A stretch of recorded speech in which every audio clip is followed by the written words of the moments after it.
નમસ્કાર મિત્રો, ગુજરાતી જ્ઞાનમાં તમારું સ્વાગત છે। ચાલો વાર્તાના બીજા ભાગની શરૂઆત કરી। મેં બહુ મુશ્કેલીથી આ ગોળી મારા ગળા નીચે ઉતારી।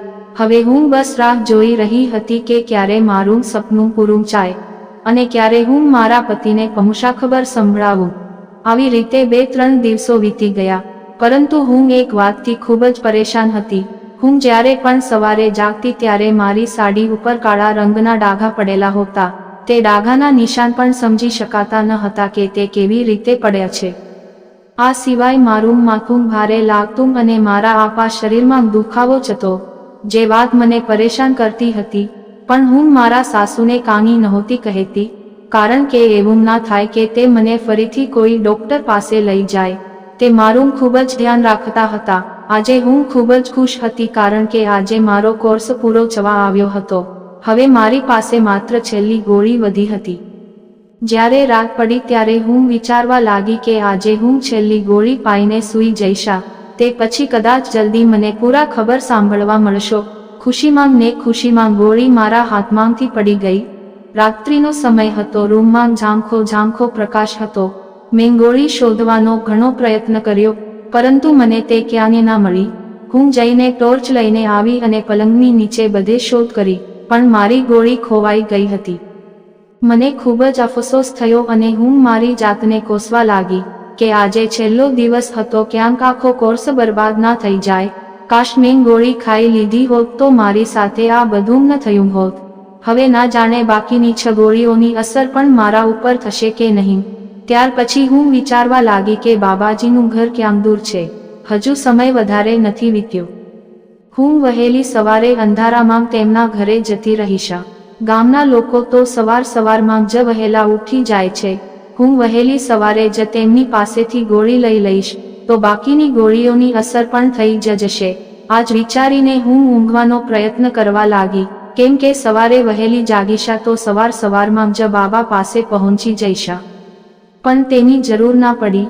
હજુ મને આડા પડ્યાને માત્ર 10 મિનિટ જ થઈ હતી કે મારા સાસુ મારા રૂમમાં આવ્યા, તો મેં પણ સૂવાનું નાટક કર્યું, જેથી તે સમજી ના શકે કે મેં ગોળી નથી ખાધી, કારણ કે ગોળીઓની અસરથી મને દર વખતે ઊંઘ આવી જતી હતી। હું વિચારી રહી હતી કે 1-2 વાર મને જોયા પછી મારા સાસુ રૂમમાંથી બહાર નીકળી જશો, પણ એવું ન થયું। તે મારા રૂમમાં રોકાઈ રહ્યા। હું આંખો ખોલીને જોઈ પણ નહોતી શકતી કે તે કેમ રોકાયા છે। થોડો સમય વીત્યો હતો કે એક પરિચિત સુગંધ મારા નાકમાં આવવા લાગી। આ સુગંધ અગરબત્તીઓની હતી, જે કદાચ મારા સાસુએ હાથમાં પકડી રાખી હતી। હું હજુ પણ સૂવાનું નાટક કરતી રહી કે ક્યાંક તેમને શંકા ના જાય કે મેં ગોળી નથી ખાધી, પરંતુ જ્યારે તેમણે તે અગરબત્તીઓની રાખ મારા માથા ઉપર અને મારા પેટ ઉપર પાડી, ત્યારે મારાથી રહેવાયું નહીં। તે ગરમ રાખ જ્યારે મારા કપડાં ઉપર પડી ત્યારે મને ડર મહેસૂસ થયો। હું એક જોરદાર ચીસ પાડીને ઊભી થઈને બેસી ગઈ।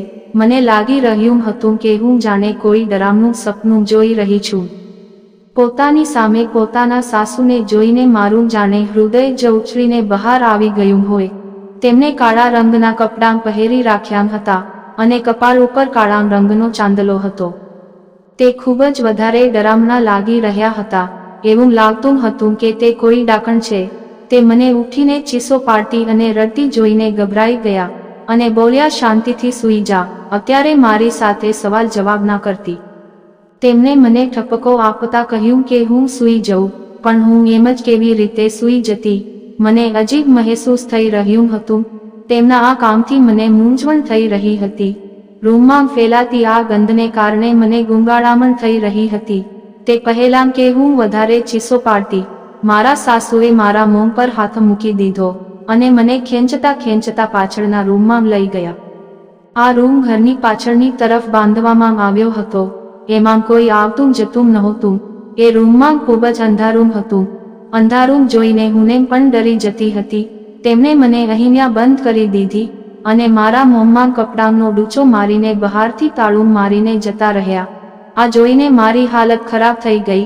મારી આંખમાંથી આંસુ વહેવા લાગ્યા। હું વિચારવા લાગી કે તેમણે મને અહીં શા માટે બંધ કરી દીધી। હું રડતી રહી અને ચીસો પાડતી રહી, પણ કોઈએ મારો અવાજ સાંભળ્યો નહીં। આ હતી અમારી વાર્તા. આગળની વાર્તા હું આગળના ભાગમાં સંભળાવીશ. ત્યાં સુધી આવજો.